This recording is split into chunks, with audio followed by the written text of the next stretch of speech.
Welcome to Calm Before Dreams, a quiet place where gentle stories and soft atmospheres guide you toward peaceful rest. Tonight, our story carries us into the quiet rooms of an old Victorian manor, where tall wooden shelves, soft lamplight, and the quiet rustle of paper hold memories that time has carefully preserved. Hidden within the stillness of an old library, a bundle of letters waits patiently, each page carrying the gentle echoes of a love that once lived between these walls. I'm Atlas, and I'll be your narrator for this evening's story, The Old Library That Kept Their Letters Safe. Before we begin our quiet visit to this forgotten library, I'd love to know where you are listening from tonight. Share it in the comments below. It is always comforting to see how far our calm little community reaches across the world. Now settle in, take a slow breath, and allow the quiet library doors to open, as tonight's story slowly begins. I first stepped into the library at Ashmere House on a still afternoon when the light seemed to move more slowly than usual. The house had already settled into its patient silence, the kind that belongs to old places where time has been allowed to rest undisturbed for many years. When the door closed behind me, the faint sounds of the wider house faded, leaving only the soft creak of floorboards and the quiet breathing of the room itself. The air carried the gentle scent of polished wood, leather bindings, and paper that had grown delicate with age. Dust drifted through the pale bands of sunlight that fell from the tall windows, turning lazily as if the light itself had nowhere urgent to go. I remember thinking that the room did not feel empty. It felt watchful. My fingers moved along the spines of the books as I walked slowly between the shelves. I had come to Ashmere to sort old records and letters left behind by a family that no longer lived here. It seemed simple work, quiet work. Yet even then, before I had opened a single drawer, I had the strange sense that the library was keeping something safe. Not hidden exactly, only waiting. I returned to the library the following afternoon with the quiet sense that the room had already accepted my presence. Old houses sometimes resist strangers, holding their silence tightly, but Ashmere did not seem to mind my careful wandering among its shelves. The door closed behind me with the same soft click, and once again the gentle stillness settled around my shoulders like a familiar coat. The tall windows along the western wall allowed long bands of pale light to fall across the reading table. The light did not arrive boldly. It drifted inward, touching the wood grain, the ladder rails, and the worn arms of the reading chairs with a kind of patient curiosity. Dust motes floated in that brightness, rising and sinking so slowly that they seemed almost thoughtful in their movement. I placed my ledger and pencil upon the table and began the quiet work that had brought me here. There were cabinets beneath the windows filled with maps, estate papers, and bundles tied neatly with ribbon. Many had not been opened for years. Some carried dates written in ink so faded that I had to tilt the paper toward the light to read them properly. Outside the window the ground stretched down toward the lake. I could see the old willow leaning gently toward the dark water, its branches moving only slightly in the afternoon air. Somewhere farther across the lawn a gardener's tool struck stone with a faint metallic sound, then fell quiet again. Inside the library time seemed to move differently. Each drawer I opened released a faint breath of paper and dust, as if the room itself exhaled slowly after many silent years. I did not yet know that among these orderly cabinets waited a small wooden box, tucked quietly behind a row of coastal charts, holding letters that had rested in darkness longer than some lives last. At that moment, I believed my task was simply to sort what remained. But the library, I think now, already knew otherwise. By the third afternoon I had fallen easily into the rhythm of the library, and the room no longer felt unfamiliar. I would arrive shortly after luncheon, carrying a small notebook, a pencil, and the quiet expectation that the hours ahead would unfold gently.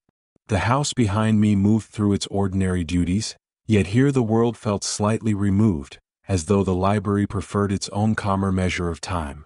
I often began at the lower cabinets beneath the western windows, where estate records and old correspondence had been stored in careful bundles. The drawers opened with a slow wooden sigh, releasing the faint dry fragrance of paper that had rested untouched through many seasons. I untied ribbons, read dates, and arranged the documents into tidy stacks, making notes in my ledger as the afternoon light shifted gradually across the floor. Sometimes I paused simply to listen. The quiet of the room was never complete silence.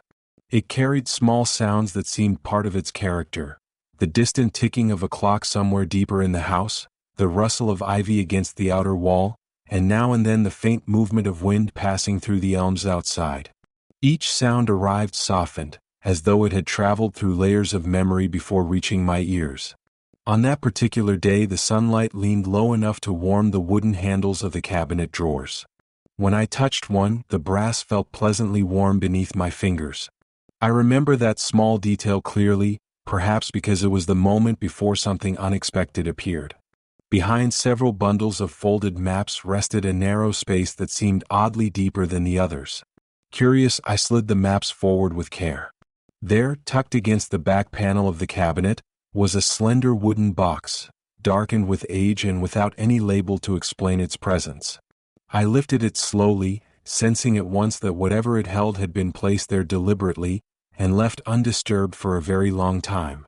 I carried the wooden box to the long reading table and set it down in the pale light that rested there. For a moment I did not open it.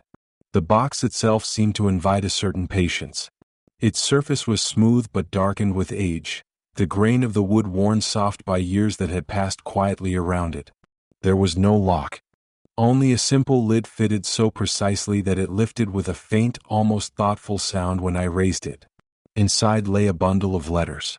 They had been wrapped in thin paper that had grown brittle at the folds, and around them was tied a ribbon that must once have been blue, though time had softened it to a gentle silver gray. The bundle rested so neatly in the box that I felt, for a brief moment, like an intruder upon a private conversation that had been paused rather than ended. That I untied the ribbon slowly. The paper beneath it carried the faint scent that old letters sometimes hold, a mixture of dust, ink, and the long quiet of drawers kept closed through many seasons. Each envelope was addressed in careful handwriting. Some bore postal markings that had blurred into pale circles. Others had none at all. I noticed the name Ashmere House written more than once. Another name appeared often beside it: Clara Whitmore. The handwriting on the first envelope was graceful and even, the letters shaped with the steady attention of someone who believed that words deserved care. The paper itself was thick and slightly yellowed, yet the ink remained clear enough to read without difficulty. I hesitated only a moment before opening it. Outside the window the willow branches shifted gently over the lake, and somewhere in the garden a distant gate closed with a soft wooden thud. The world beyond the library continued in its calm, ordinary way. Inside the room, however, something had begun to change. The letters had waited a long time to be read again. The first letter unfolded with a soft crackle that sounded louder in the quiet library than it truly was. I smoothed the paper carefully upon the table, aware that the thin sheet had survived many years by the simple grace of being left undisturbed.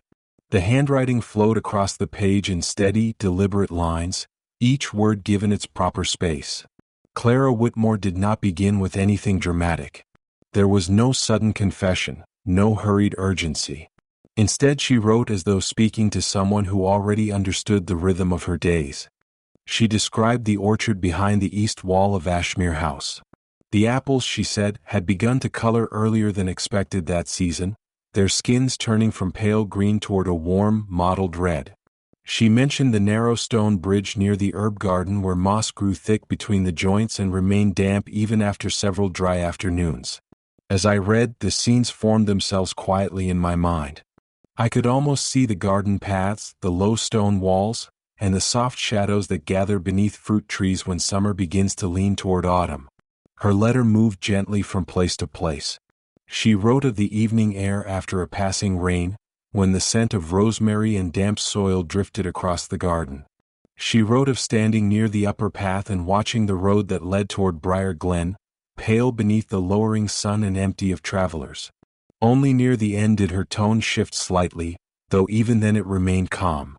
I thought of the harbor this evening, she wrote, and of all the places where the sky meets water. There was no explanation beside that thought, no elaboration.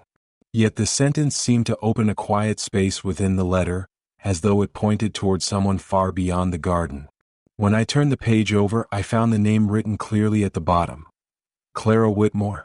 and beneath it in smaller writing the date, August 14, 1887. You? The second letter in the bundle carried a different handwriting, one that appeared steadier in some places and slightly uneven in others, as though the surface beneath the writer's hand had not always remained still. The envelope bore a faint postal stamp, its ink softened by time but still readable enough to show the name of a distant port. I unfolded the paper with the same care as before and began to read. The letter was written by Thomas Hale. His opening line spoke of Baltimore, where his vessel had docked for repairs after a long stretch of unsettled weather along the coast. He described the harbor not with grand language but with quiet observation, the slow creaking of moored ships, the gulls circling above the masts, and the smell of salt and rope that seemed to linger over every wooden pier. He wrote as though he were aware that his words would travel a long distance before reaching Ashmere House, and so he chose details that might carry a little of the place with them. One passage lingered in my mind. When the water lies still in the early morning, he wrote, it reminds me of the lake behind the house, where the surface holds the sky so calmly that one almost forgets the world beyond its edge. The sentence was simple, yet it carried a quiet affection that did not need explanation. Thomas wrote of practical matters as well. The ship's repairs would delay his journey farther north. Supplies had to be loaded. A new crewman had joined them after another had fallen ill. The sea, he said, had its own calendar that seldom matched the plans made on land. Still, near the end of the letter, his attention returned once more to Ashmere. I often think of the willow by the lake, he wrote. I imagine the bench beneath it and the path that curves toward the orchard. It comforts me to picture those places continuing as they always have. He signed the letter simply, Thomas.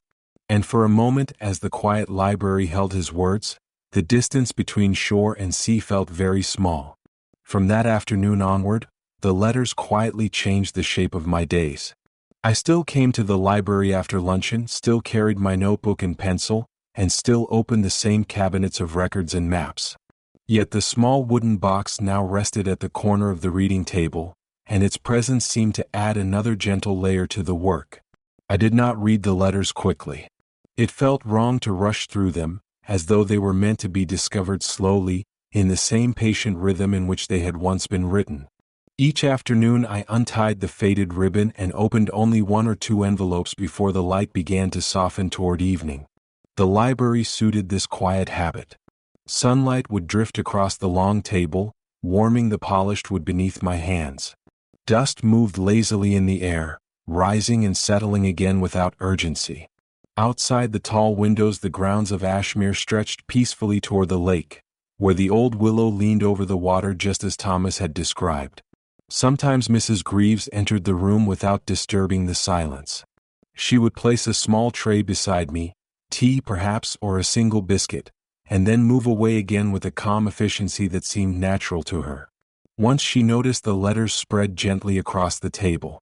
Her eyes rested on them for a moment. Some things, she said quietly, prefer to be found when the house is still. Then she left the library exactly as she had entered it, closing the door softly behind her. The letters themselves continued in their steady exchange. Clara wrote of garden paths, evening skies, and the changing colors of the orchard. Thomas answered from distant harbors, describing quiet mornings at sea and the long horizon where water met the sky. Reading them felt less like uncovering a secret and more like listening to a conversation that had been waiting patiently for someone to hear it again. As the days passed, I began to notice that the letters carried more than simple descriptions of gardens and harbors. Beneath the calm tone of their words there existed a quieter thread, something that moved patiently through each page like a slow current beneath still water. Clara continued to write from Ashmere House. Her letters described the steady rhythm of life in the garden, the way the rosemary held its scent even after rain, the pale dust that gathered along the carriage path in dry weather, and the soft evening light that settled across the lake when the wind was calm. Yet sometimes, within those gentle observations, a moment of waiting appeared. In one letter she mentioned standing near the western rise above the lake after hearing that a vessel from Thomas's route had been sighted far offshore. She had walked there near sunset, she wrote, watching the distant line where the sky lowered toward the water. For a time she believed one dark shape on the horizon might be the ship carrying him home. But no arrival followed. The letter did not dwell on disappointment. Clara's words remained composed, almost reflective. She simply wrote that the evening had grown cool and that the lake had darkened quickly once the sun slipped behind the elms. Weeks later, another letter from Thomas appeared in the bundle. He explained that a sudden storm had forced their ship far south of its planned course. The sails had torn during the worst of the wind, and repairs had delayed them in a harbor he had not expected to visit that season. His description was calm, even careful, as though he wished to soften the worry such news might bring. The sea, he wrote, has its own decisions to make. Reading those words in the quiet library, I understood something that the letters never said aloud. Clara and Thomas lived within a world where distance could stretch unexpectedly, and patience was not merely a virtue but a necessity quietly woven into daily life. One afternoon, while arranging the bundle more carefully upon the table, I noticed something I had overlooked before. Several envelopes in the stack carried no postal stamp at all. Their paper was folded and addressed, yet the corners remained perfectly crisp, untouched by the long handling that travel usually leaves behind. They had never been sent. I opened one of them slowly. The handwriting was Clara's again, steady and familiar, though the ink looked slightly darker than in some of the earlier letters. The date at the top placed it between two that Thomas had clearly received, which meant that somewhere in the passing of days this message had remained quietly in Ashmere House. The letter itself was gentle, almost reflective in its tone. She wrote of an evening spent near the lake after a day of light rain. The paths were damp, and the willow branches hung low enough to brush the surface of the water. She had brought a shawl with her, though she admitted she did not truly need it. The air, she said, felt calm and unusually still. At one point she paused to describe the sound of distant church bells from Briar Glen, drifting faintly across the fields. I wondered whether this letter had been meant for the next outgoing post and then set aside by accident. Yet something about the careful folding suggested otherwise. It felt less forgotten than quietly withheld, as though Clara had decided, perhaps at the last moment, that these thoughts belonged more safely in the silence of the library. There were two more like it. Each carried the same thoughtful tone. Each ended without explanation. Holding those pages, I realized that not all words written with affection are meant to travel across distance. Some remain where they began, resting patiently in drawers and boxes, waiting not to be delivered but simply to endure. By the time I reached the final envelope in the bundle, autumn had begun to settle quietly around Ashmere House. The mornings arrived with a faint mist above the lawn, and the air carried that cool clarity which comes when summer has finally withdrawn from the fields.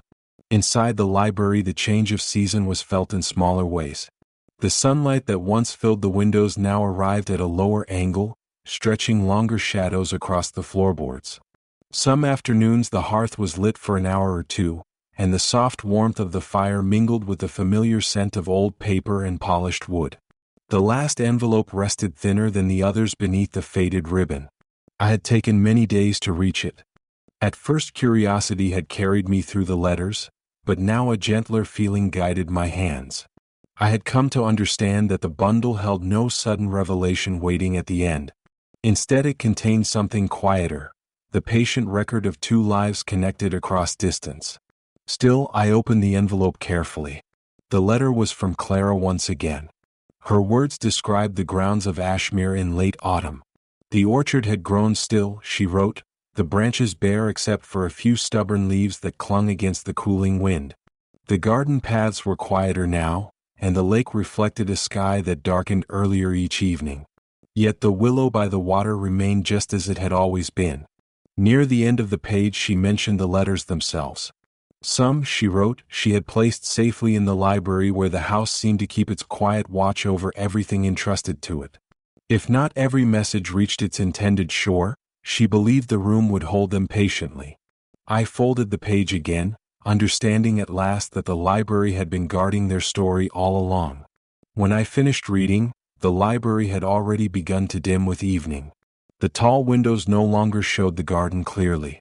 Instead they reflected the room itself, The shelves, the ladder, the quiet table where the letters had rested for so many afternoons. I folded Clara's final page along its old creases and returned it gently to its envelope. One by one, I placed the other letters beneath the ribbon in the same careful order I had found them. The paper settled softly as if it recognized its place. The wooden box closed with a small, patient sound. For a moment I kept my hand resting on the lid.